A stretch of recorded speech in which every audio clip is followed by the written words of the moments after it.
Então, quer dizer, o Brasil está um pouco na contramão da sua história pregressa e está na contramão da história de outros países emergentes e desenvolvidos. Aqui a desigualdade cai por 11 anos consecutivos. Nos últimos 12 meses, terminados em janeiro, a desigualdade caiu até mais forte do que vinha caindo antes. E hoje a gente está no menor nível de desigualdade da nossa série histórica, que começa em 1960. Embora a desigualdade do Brasil ainda seja uma das 12 maiores do mundo. Por que isso? São vários motivos que levam a essa redução de desigualdade. O primeiro e mais importante é a gente ter colocado os filhos na escola. A estabilização foi importante, programas sociais também são importantes. Então são um conjunto de fatores, mas se eu fosse dizer educação é o mais importante de todos, conforme nossos estudos. Mesmo assim o Brasil continua entre os 12 mais desiguais, né? Quer dizer, o estudo tem boas e más notícias em relação à desigualdade. As más notícias é que a desigualdade do Brasil é muito alta, ainda. É uma das 12 mais altas do mundo. A boa notícia é que ela vem caindo há 11 anos consecutivos e que ela pode continuar caindo de novo e de novo, dado que ela é muito alta e que vários fatores, como melhora da educação, etc., ainda estão em operação. Os dados mais recentes também apontam que no Nordeste também é a região que está crescendo mais, também onde as desigualdades estão diminuindo mais, não é isso? Quer dizer, na verdade, a desigualdade brasileira cai muito porque a renda do Nordeste aumenta mais, onde tem uma grande contingente populacional, do que do Sudeste, onde tem outro, ou do Sul do país. Mas dentro do Nordeste a desigualdade não cai tanto, porque lá também está tendo investimentos, atração de empresas. Mas a desigualdade do Brasil cai porque a renda no Nordeste cresce mais. Não tanto porque a renda dos pobres do Nordeste cresce muito acima do Oeste. Então quer dizer, se a gente olhar a redução da desigualdade, ela tem uma face, negra, favelada, analfabeta. Esses grupos estão tendo crescimento de renda maior do que os alfabetizados, do que os que não moram em favela, do que os brancos, etc. Ela também é feminina, a renda das mulheres cresce mais do que o dos homens, cresce mais no Nordeste, cresce mais no campo. Então todos os grupos excluídos tradicionalmente da sociedade, como mulheres, negros, analfabetos, favelados, etc., estão tendo um crescimento de renda maior do que os demais. Sobre essa pesquisa das mulheres serem mais felizes, pode falar um pouquinho sobre isso? Então, basicamente, as mulheres hoje, elas são mais felizes que os homens, numa nota de 0 a 10, quando pergunta, dá uma nota para sua felicidade presente e dá uma nota para sua felicidade daqui a 5 anos. Em ambos os conceitos, as mulheres reportam notas maiores no mundo como um todo. Quando você compara mulheres e homens com a mesma idade e outras características, a nota das mulheres é maior que a dos homens. E no caso brasileiro, as mulheres brasileiras têm uma nota de 0 a 10 de 8,98, a nota média das mulheres é a mais alta do mundo, entre todas as mulheres, de 158 países. A nota dos homens também é a mais alta de todos os homens, dos brasileiros, de todos os países do mundo. Agora, o diferencial de brasileiras e brasileiros é o mais alto do mundo, ou seja, as mulheres brasileiras têm muito mais felicidade do que os homens, que embora sejam os primeiros do ranking mundial entre os homens do mundo, elas são mais, apresentam mais então o dado é que o diferencial de felicidade entre mulheres e homens no Brasil é particularmente alto, embora os homens tenham nível de felicidade futura, expectativa de melhora de vida das mais altas do planeta. Agora, o que explica isso? Quer dizer, são vários fatores que podem explicar por que a mulher é positiva, fatores objetivos, né? De um lado, a mulher fez uma revolução nas escolas. Em 96, a educação das mulheres ultrapassou a dos homens. Em 2006, a renda não trabalho da mulher, ou seja, a renda de Bolsa Família, de aposentadoria, tudo que não é trabalho, ultrapassou a dos homens em 2006. E o terceiro fator é o trabalho das mulheres. As mulheres estão com mais esforço ao trabalho do que os homens. A jornada de trabalho cresce, a participação no mercado de trabalho cresce mais entre as mulheres e o desemprego cai mais entre as mulheres. Ou seja, são 3 fatores que levam à melhora nas condições de vida das mulheres. De um lado, o estudo. 2, o trabalho, não só proporcionado pelo estudo, mas pelo esforço, trabalhar mais jornadas, trabalhar mais mulheres trabalhando, mais mulheres participando do mercado de trabalho e conseguindo emprego, ou seja, as mulheres trabalham mais. E em terceiro lugar, é o dado das políticas sociais e previdenciárias do Brasil. O Brasil fez uma opção preferencial pelas mulheres na sua política social. No caso do Bolsa Família, a aposta é que o dinheiro que vai para a mulher chega mais aos filhos. Então essa foi a opção da sociedade brasileira, e os 3 fatores explicam por que as mulheres estão objetivamente melhorando mais suas condições de vida que o homem, e isso ajuda a explicar porque que na cabeça das mulheres elas veem um futuro mais promissor.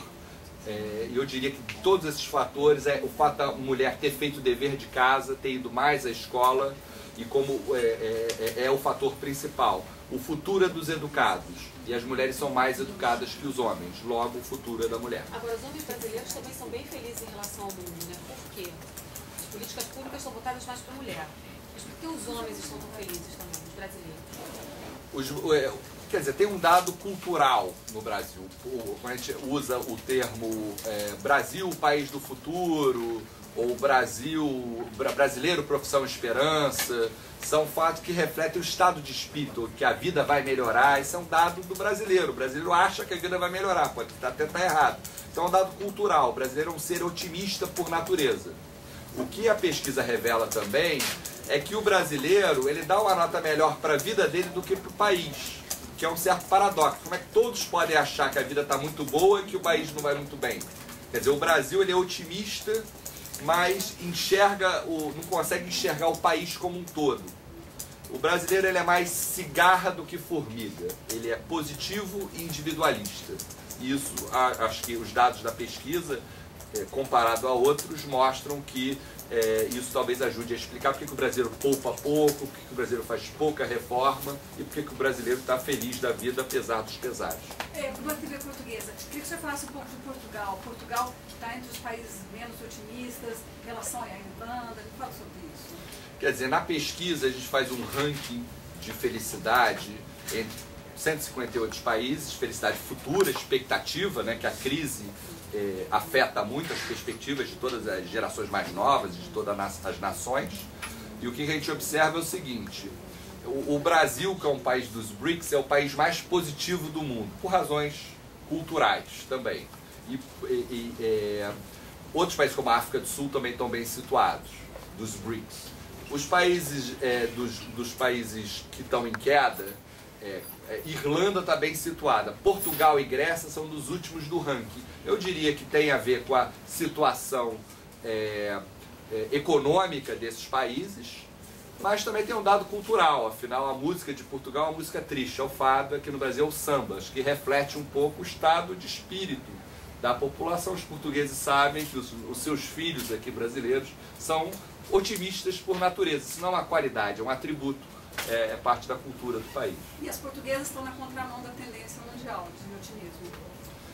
As portuguesas, elas apresentam valor de face, um nível de felicidade menor do que os portugueses. Mas quando você compara mulheres e homens com as mesmas características,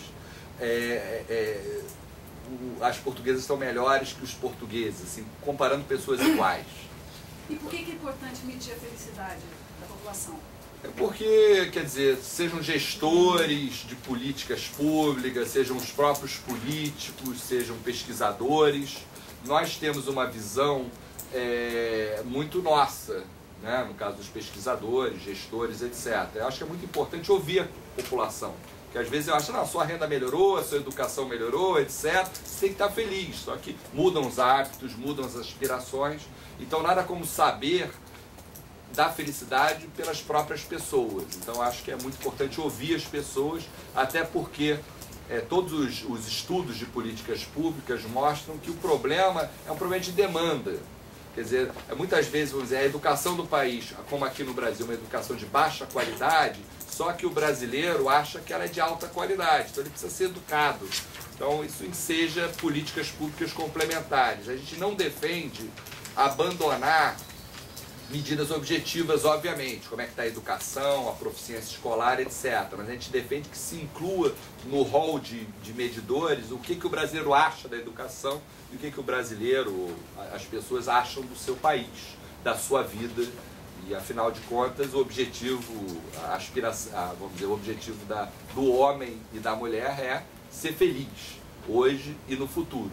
E eu acho que a pesquisa, quando dá essa visão futura, dá um pouco, quer dizer, como é que cada um se enxerga 5 anos à frente. Então, acho que é um dado importante. Falar do cenário de classe, eu acho que é interessante também falar. Por que esse quadro corre o risco de se reverter em 2015, quando você salientou no início, afinal de contas, 2016 é o ano das Olimpíadas? Não, eu não acho que reverte. Eu só acho que nos últimos 50 anos, todas as mudanças, todas as principais transições que o Brasil ocorre coincidentemente em anos terminados em 4. Golpe de 64, choque do petróleo, desaceleração em 74, redemocratização, cujo ápice é o Direta Já em 84, estabilização em 94, surgimento da nova classe média a partir de 2004. Então eu só me arrisco a 2014, não porque é ano de Copa do Mundo, ano de eleição, mas por conta de uma regularidade empírica, digamos assim. E eu acho, quer dizer, pensar além, quer dizer, a gente não sabe, quer dizer, 2014 também é ano de eleição, né? Então acho que a gente projetar para além sem saber quem é o governante ou a governante, né? Eu acho que é mais arriscado, mas no caso é realmente essa regularidade de que tudo no Brasil termina em anos terminados em 4. Marcelo, o que muda na pirâmide, no cenário que você projeta para frente? A classe C vai continuar sendo a que mais sobe? Não.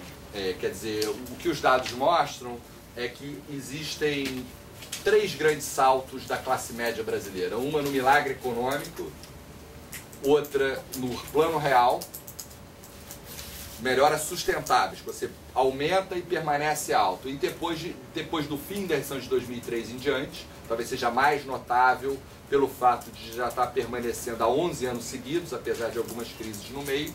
Nesse período de 2003 a 2011, 40 milhões de pessoas chegaram à classe C, e a nossa projeção para 2014, em 3 anos, mais 12 milhões vão chegar à classe C. Nesse período, a gente teve 9 milhões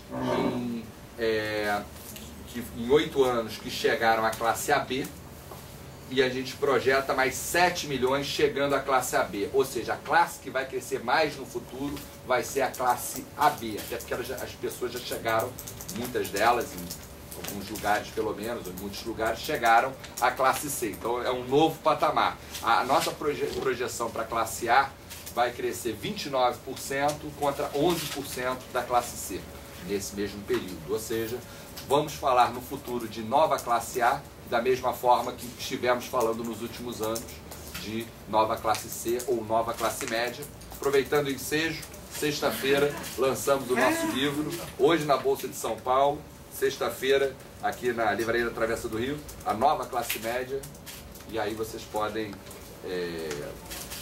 entender mais o que se passa na cabeça do brasileiro. Obrigada, Marcelo. E cadê os 16 milhões de extremamente pobres da classe B e abaixo? Que ainda não foram incluídos.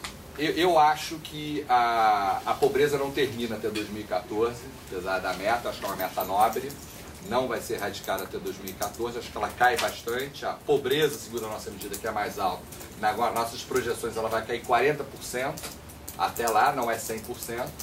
Agora, os extremamente pobres vão sofrer uma queda, já estão, os dados mostram que a pobreza caiu 8% em 12 meses, terminados em janeiro de 2012, ou seja, com uma crise no meio. É um dado notável.